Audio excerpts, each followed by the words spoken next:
For the longest time, the multiverse saga looked like it had one inevitable destination. Every branch, every timeline, every TVA mission, every variant we met seemed to point toward Kang the Conqueror becoming the greatest threat the MCU had ever faced. But over the past few weeks, a wave of leaks, production updates, and fan theories has completely changed that picture. Suddenly, the conversation isn't about how Kang loses. It's about whether Dr. Doom has secretly been standing behind this entire story from the very beginning. And if these leaks are even partially true, Marvel may have found the perfect way to replace one multiversal villain with another without making it feel forced. Instead, it could feel like the answer was always hidden in plain sight. At first glance, these ideas sound impossible to connect. Dr. Doom, Loki, He Who Remains, Battleworld, TVA, Secret Wars, Incursions, Tobey Maguire's Spider-Man, the X-Men, Charles Xavier, Magneto. They all seem like completely different pieces of Marvel history. But once those pieces begin fitting together, an entirely different picture starts to emerge. One where every major event we've watched over the last several years may have been quietly preparing the stage for Victor Von Doom. And strangely enough, the very first scene of Avengers Doomsday might reveal exactly why. According to multiple online leaks and insider discussions, Avengers Doomsday doesn't waste time slowly introducing the multiversal crisis. Instead, it reportedly opens with one of the most shocking sequences Marvel has ever attempted.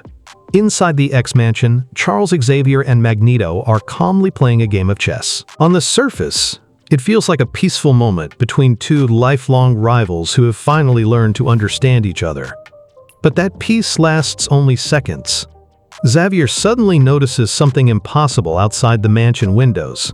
Another Earth has begun colliding with their universe. An incursion is already happening, except this isn't just another random universe. The Earth approaching them is reportedly the world of Tobey Maguire's Spider-Man. Right away, that changes everything because it immediately tells the audience that the multiverse is no longer collapsing somewhere far away. It's happening now. It's happening to worlds we've known for decades, and unlike most MCU heroes, these X-Men aren't seeing an incursion for the first time. They've apparently survived previous ones before. They already understand the horrifying reality that only one universe can survive when two worlds collide. Suddenly, the chessboard becomes symbolic. Every move now represents sacrifice. Every decision means choosing which universe gets to continue existing. And that is where the opening scene reportedly takes an incredibly dark turn. Instead of calling the Avengers or searching for another solution, Magneto, Wolverine, and Deadpool immediately move into action. Using the same TVA tempad that Deadpool obtained during his previous adventure, they open a portal directly into Tobey Maguire's universe. This single detail raises an enormous question. Why would the X-Men possess technology connected to the TVA?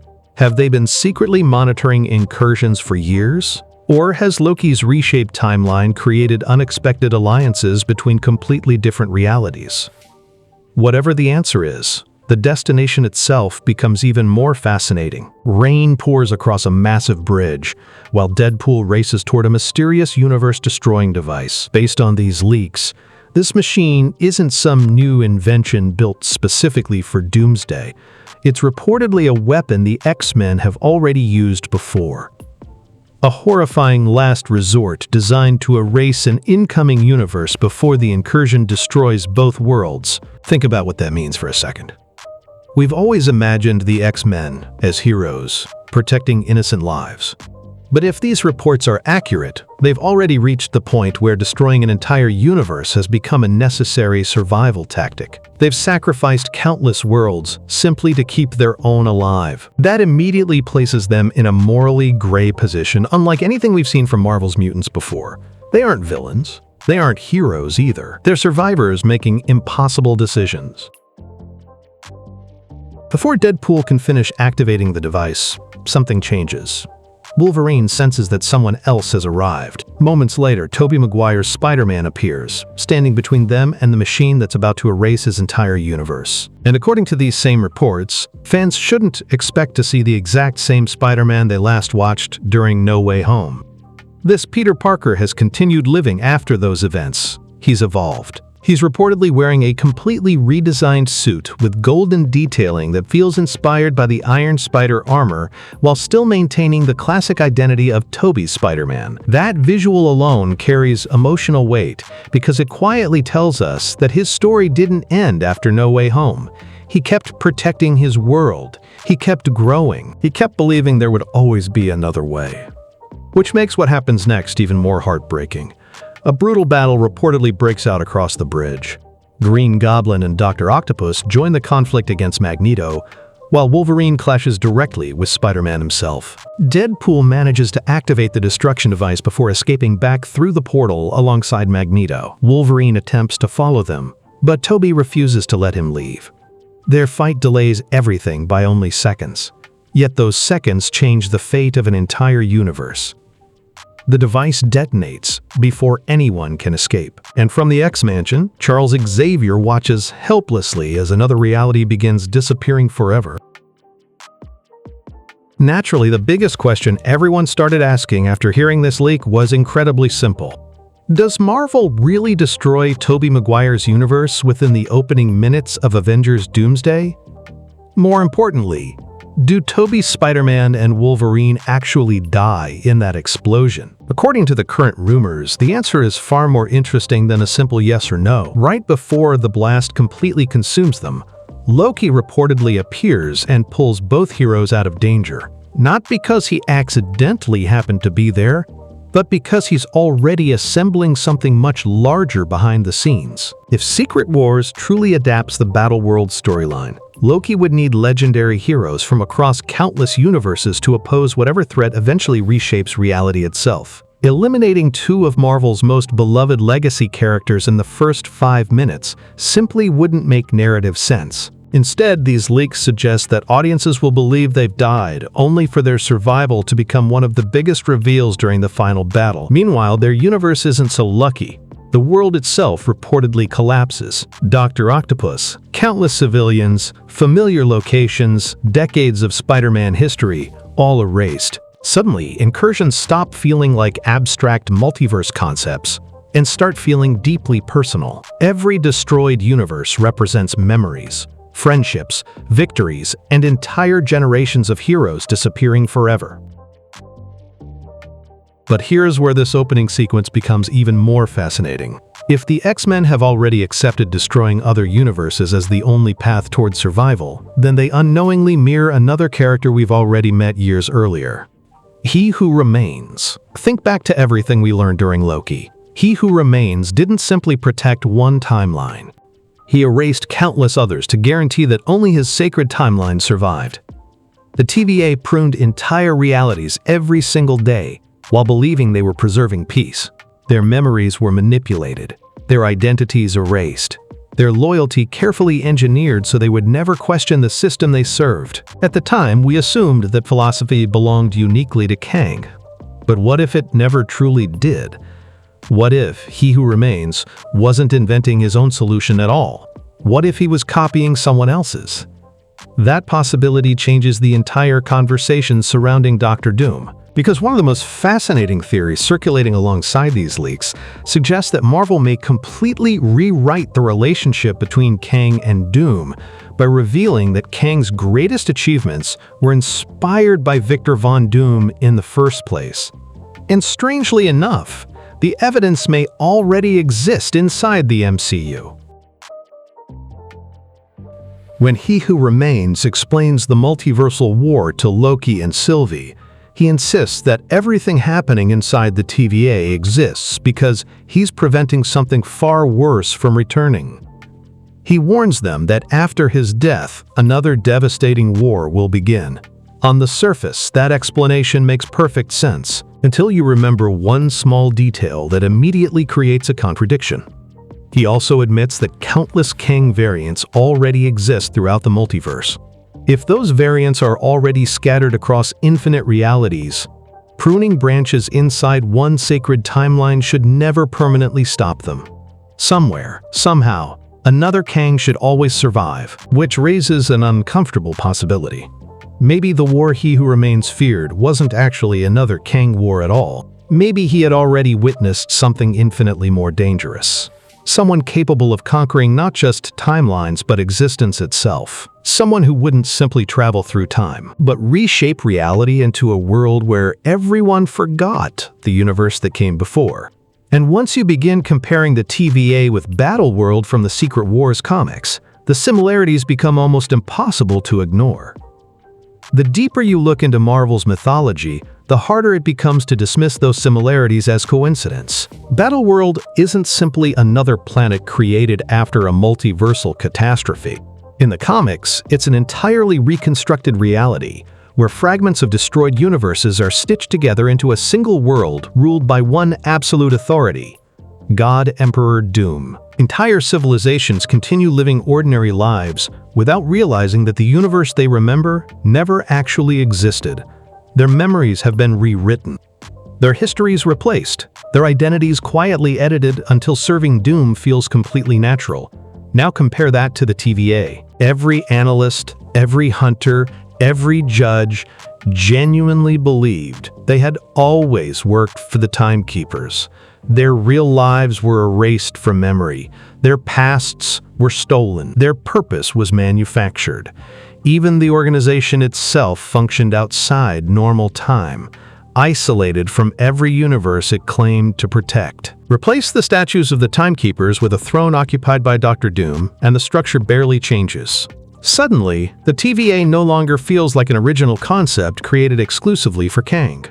It starts resembling an early blueprint for the exact kind of society Doom eventually builds in Secret Wars. If Marvel truly wants audiences to accept Doom as the ultimate multiversal mastermind, this is one of the smartest narrative bridges they could possibly use. Instead of saying Doom suddenly appeared after Kang disappeared, they can reveal that Kang unknowingly spent centuries recreating a smaller version of the world Doom had already envisioned.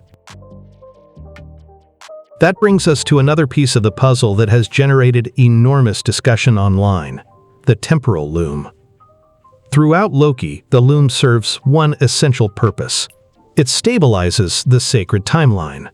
Without it, reality itself begins collapsing into uncontrollable chaos. At first, it seems like nothing more than an impossibly advanced machine built by He Who Remains. But Secret Wars introduces something remarkably similar through Molecule Man. In the comics, Battleworld doesn't survive because Doom is simply powerful enough to maintain it forever. It survives because Molecule Man functions as the living power source, holding the entire reality together. Remove him, and Battleworld falls apart. The similarities aren't identical, but they're striking enough that many fans believe Marvel intentionally created the temporal loom as a cinematic equivalent of that concept long before Doom officially entered the picture. If that's true, another fascinating possibility appears. Maybe He Who Remains didn't invent the sacred timeline because he was smarter than every other Kang.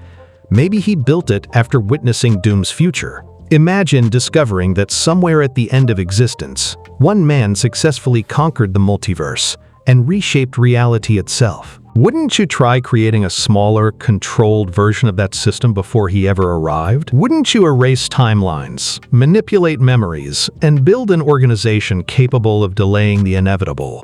In that interpretation, the TVA transforms from a prison into a desperate survival strategy, not because Kang wanted power alone, but because he feared the day Victor Von Doom finally entered the board.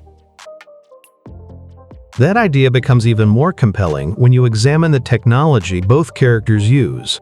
Across every Kang variant we've seen, whether it's the Conqueror in Quantumania or the Council of Kang shown afterward, their equipment shares a very recognizable visual language. Clean, futuristic architecture, circular energy portals, blue temporal technology. Everything feels incredibly advanced, yet strangely uniform. According to many comic readers, however, this aesthetic bears a surprising resemblance to Dr. Doom's legendary time platform. Unlike ordinary time machines, Doom's inventions frequently blur the line between science and something almost mystical. His technology has always been portrayed as centuries ahead of everyone else's. Because Victor doesn't rely solely on engineering, he combines scientific genius with forbidden knowledge, creating devices capable of manipulating reality itself. Reed Richards, Kang, and Dr. Doom have always existed inside an interconnected technological lineage in Marvel Comics. Their discoveries constantly influence one another across different eras. So if Marvel reveals that Kang's empire was ultimately built upon concepts Doom pioneered first, it wouldn't actually contradict the source material. It would simply rearrange the timeline in a way that better serves the MCU's future. Suddenly, Kang becomes less like the creator of multiversal domination and more like someone desperately trying to master technology originally associated with Victor Von Doom. And then there's the concept that may explain everything at once, the bootstrap paradox. Science fiction has explored this paradox for decades because it creates one impossible question. Where does an idea truly begin if it exists inside an endless time loop? Imagine Dr. Doom somehow witnessing He Who Remains and the sacred timeline. Inspired by that system, Doom eventually creates Battleworld. Now imagine He Who Remains existing later in the timeline, discovering Battleworld, surviving it, and using Doom's reality as inspiration for building the TVA. Which one invented the concept first? The answer is neither. Both borrowed from each other across time until the original source disappeared completely. It's an endless cycle without a beginning. If Marvel adopts even a variation of this idea, it elegantly solves one of its biggest storytelling problems. Dr. Doom no longer replaces Kang by accident. Instead, Kang becomes another consequence of Doom's existence. Every attempt He Who Remains made to prevent catastrophe simply guaranteed the blueprint would survive long enough for Doom to inherit it. Ironically, the very man trying to stop the multiverse from collapsing may have unknowingly preserved the ideas that eventually allowed Doom to reshape reality anyway. That transforms Kang from the final villain into another tragic participant trapped inside a loop he never understood. Interestingly, this pattern doesn't stop with timelines or technology. Some fans have begun noticing visual echoes scattered throughout the MCU that suddenly feel far more intentional when viewed through the lens of Dr. Doom. Take MODOK in Quantumania. Darren Cross doesn't simply become another cyborg villain. His body is grotesquely distorted, reshaped into something unnatural, almost as though another force has stripped away his humanity while preserving his usefulness. In the Secret Wars comics, Doom repeatedly performs similar transformations on those who serve him. Characters are physically altered, psychologically manipulated, and redesigned into living symbols of his authority. They aren't merely defeated, they're remade. If Marvel chooses to revisit this concept under Doom's rule, MODOK's horrific transformation may end up feeling less like a random creative decision, and more like subtle foreshadowing for the kind of ruler Doom ultimately becomes. A conqueror doesn't simply destroy enemies, he rebuilds them into reminders of his absolute control. That philosophy perfectly matches Battleworld itself, where entire civilizations continue existing only because Doom allows them to. Another detail that's impossible to ignore involves the 10 rings from Shang-Chi. Ever since their introduction, Marvel has deliberately avoided revealing their true origin. We know they're ancient, we know they emit a mysterious beacon. We know their energy signature doesn't resemble anything Wong, Captain Marvel, or Bruce Banner had encountered before. But beyond that, Marvel has remained unusually quiet. Now compare their visual design to Kang's technology. The resemblance feels surprisingly limited. Kang's devices are sleek, polished, and unmistakably futuristic. The rings, however, possess a heavier metallic appearance. Their engraved surfaces, ancient craftsmanship, and almost medieval elegance align much more closely with the aesthetic traditionally associated with Dr. Doom. Victor has always embraced Gothic architecture, steel armor, royal symbolism, and relic-like technology that appears ancient despite being impossibly advanced. That's led some fans to speculate that the rings may originally trace back to Doom or to a civilization deeply connected to him. If that ends up being true, then perhaps Kang didn't invent his own technological identity at all. Perhaps he discovered remnants of Doom's work, studied their energy signatures across time, and adapted those principles into the temporal systems we eventually see throughout the multiverse saga. It sounds ambitious, but Marvel has repeatedly demonstrated that objects introduced years earlier often receive entirely new meanings once larger stories unfold. Of course, none of these theories have been officially confirmed, and that's important to remember. Leaks evolve. Concepts change during production. Entire sequences can disappear before a movie reaches theaters. But what makes these discussions so compelling isn't simply whether every detail turns out to be accurate. It's that they present a surprisingly coherent roadmap for solving one of Marvel Studios' biggest creative challenges. Replacing Kang with Doctor Doom isn't as simple as introducing a stronger villain. The audience has already invested years into Kang's mythology. Marvel needs a transition that feels intentional rather than reactive. By positioning Doom as the hidden architect whose influence quietly echoed through Kang's empire all along, they preserve everything that came before, while naturally elevating Victor into the role Secret Wars requires. And once that foundation is established, the remaining leaks surrounding Doomsday begin carrying much greater emotional weight, because they're no longer isolated action scenes. They become the opening moves of a conflict designed to end the multiverse exactly as we've known it.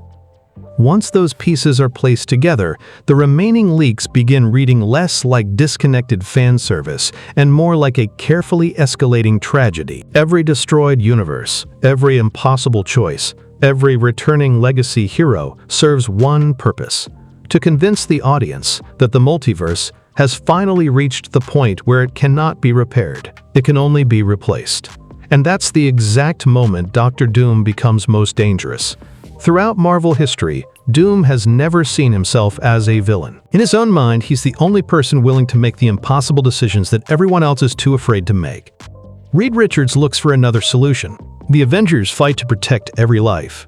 The X-Men struggle to save their own world without losing their humanity. Doom simply asks one question: what solution actually works? That's why he's so terrifying. He's not driven by revenge alone, he's driven by certainty. If every universe is collapsing, then someone has to build a new one. And in Doom's mind, nobody is more qualified than Victor Von Doom himself. That philosophy makes one of the biggest leaked moments even more shocking. According to multiple reports, Loki doesn't simply lose a battle against Doctor Doom. Doom reportedly kills him in one of the most brutal scenes Marvel has ever attempted, tearing Loki's heart from his chest as part of a ritual rather than an act of simple violence. If true, that detail completely changes how we interpret Doom's motivations. This isn't a villain looking for revenge or trying to prove his strength. Rituals imply preparation. They imply knowledge. They imply that Doom understands ancient forces that even the gods don't fully comprehend. Ever since Loki transformed into the Guardian of the Multiverse, he's essentially become the living anchor holding countless timelines together. If someone wanted to rewrite reality itself, eliminating Loki wouldn't simply remove a powerful enemy. It would remove the foundation keeping the multiverse alive. In that context, Loki's heart isn't just an organ. Symbolically, it's the heart of the multiverse itself, and taking it could be the final step needed to begin creating Battleworld. Ironically, even that apparent death may not be the end of Loki's story. Some of the same leaks suggest that Marvel has something much larger planned for the gods of Asgard. After Thor suffers a devastating defeat against Doom, he reportedly turns not to another superhero but to Odin. It's a fascinating choice because Thor has spent years learning to stand on his own without depending on his father. Yet when reality itself begins collapsing, he returns to the source of Asgard's greatest strength. According to these rumors, Odin answers. From Valhalla, an army marches once again. Heimdall returns. Odin himself returns. And perhaps most emotionally, the original Loki from the Infinity War era returns as well. Not the wiser Loki shaped by the TVA. Not the multiversal guardian seated at the end of time. The brother Thor lost at the hands of Thanos. If Marvel truly delivers that moment, it won't simply be another nostalgic cameo. It'll represent something much deeper. The old generation returning for one final stand, not because the past refuses to let go, but because the future cannot survive without it. That same emotional philosophy appears throughout the rumored roster for Secret Wars. Fans have dreamed for years about seeing Steve Rogers wear the Captain America suit one last time, and current reports claim that dream may finally become reality. But what's particularly interesting isn't simply Steve's return. It's how Marvel reportedly plans to use him. Instead of replacing Sam Wilson or overshadowing the new Captain America, Steve and Sam are said to fight side by side, performing an incredible shield combination that symbolizes two generations carrying the same legacy together. That's exactly the kind of storytelling Secret Wars should embrace. Not replacing heroes, but celebrating every era that helped build this universe. The same applies to Bucky Barnes. Leaks suggest that before his story reaches its end, he'll lift Captain America's shield one final time. He reportedly won't wear the suit. He won't become Captain America permanently. He'll simply remind everyone that Steve's greatest legacy was never the shield itself. It was inspiring ordinary people to stand up when everything seemed lost. If Bucky gets that moment, it won't just honor Steve Rogers, it'll honor every sacrifice that brought these characters to this point. Meanwhile, the chaos spreading across Earth-616 reportedly becomes unlike anything we've seen before. As Battleworld draws closer to becoming reality, variants from countless collapsing universes begin invading the main MCU timeline. This detail is particularly exciting because it shifts the conflict away from one central battlefield. Instead of every hero gathering in a single location, the multiversal collapse spreads across the entire planet. Street-level heroes who normally deal with criminals and organized crime suddenly find themselves fighting enemies from dying universes. According to the leaks, characters like Daredevil and the Punisher become part of that desperate resistance. Think about how surreal that image is. Matt Murdock, a man who usually protects Hell's Kitchen from corrupt businessmen and violent gangs, now standing against invaders from collapsing realities. Frank Castle, whose war has always been deeply personal, suddenly forced into the largest battle in human history. These aren't cosmic gods. They aren't Avengers equipped for multiversal warfare. They're ordinary men refusing to surrender simply because the odds have become impossible. And that's exactly why their presence matters. Another rumored storyline quietly carries enormous emotional potential. Bruce Banner, one of the MCU's strongest heroes, reportedly spends much of Doomsday unable to transform into the Hulk at all. Following previous injuries, he's said to be hospitalized and restrained by a forced inhibitor that prevents any Hulk transformation. At first, that may sound disappointing to fans expecting another massive Hulk battle, but narratively, it creates something much more interesting. Bruce is forced to witness the end of everything while trapped inside the body of an ordinary man. No unstoppable strength. No green rage capable of smashing through impossible situations. Just Bruce Banner watching the world collapse around him, unable to protect it. For a character whose entire life has revolved around struggling against the monster inside him, removing Hulk at the exact moment he's needed most becomes its own form of tragedy. And perhaps that's exactly why the leaks claim his true return is being saved for Secret Wars. Not Professor Hulk, not Smart Hulk, but Savage Hulk. The version driven entirely by instinct, fury, and overwhelming power. If that transformation really happens, after everything Bruce endures in Doomsday, it won't simply feel like another action scene, it'll feel earned. The same philosophy extends to Spider-Man's future. Reports indicate that Tom Holland's Peter Parker eventually teams up with Jean Grey during Secret Wars, a pairing that would have seemed impossible just a few years ago. Yet within the context of Battleworld, it suddenly makes perfect sense. Peter represents hope, despite overwhelming loss. Jean represents unimaginable power constantly balanced against compassion. Together, they embody two completely different approaches to heroism, and placing them on the same side hints at just how enormous the final conflict becomes. Secret Wars has always been about breaking down the walls separating different corners of Marvel history. Avengers fight beside X-Men. Fantastic Four stand alongside Spider-Man. Characters who have never shared a scene suddenly become essential to one another's survival. If Marvel successfully captures that spirit, Secret Wars won't simply feel like another crossover. It'll feel like the culmination of decades of storytelling finally colliding into one impossible event. And that's ultimately why these leaks have generated so much excitement across the fan community. It's not because every rumor is guaranteed to be true. History has shown us that Marvel changes scripts, removes scenes, and protects major surprises until release day. The excitement comes from the bigger picture these ideas create. A picture where Kang's story doesn't end in disappointment, but evolves into something even greater. A picture where Doctor Doom doesn't appear out of nowhere, but steps into a role the multiverse itself has been preparing for. A picture where the destruction of familiar worlds isn't included simply for shock value, but to make the creation of Battleworld feel tragically inevitable. If even half of these reports survive into the finished films, Avengers Doomsday won't simply be another chapter in the MCU. It will be the moment Marvel deliberately tears apart everything audiences thought they understood about the multiverse, replacing certainty with impossible choices and preparing the stage for Secret Wars to become the largest story the franchise has ever attempted. And if Doctor Doom truly has been connected to Kang, the TVA, the sacred timeline, and the fate of reality in ways we've never recognized before, then Marvel isn't just introducing a new villain. It's revealing that the greatest threat in the multiverse may have been casting a shadow over the entire saga long before anyone ever learned his name. If you enjoyed this breakdown and want more deep dives into Marvel's biggest leaks, theories, and hidden connections, don't forget to like, share, and subscribe to FILMCAST. And if you really enjoyed the video and want to help support the channel, consider sending a $25 super thanks. Your support genuinely helps us keep bringing you bigger and better Marvel content. Thanks for watching, and I'll see you in the next one.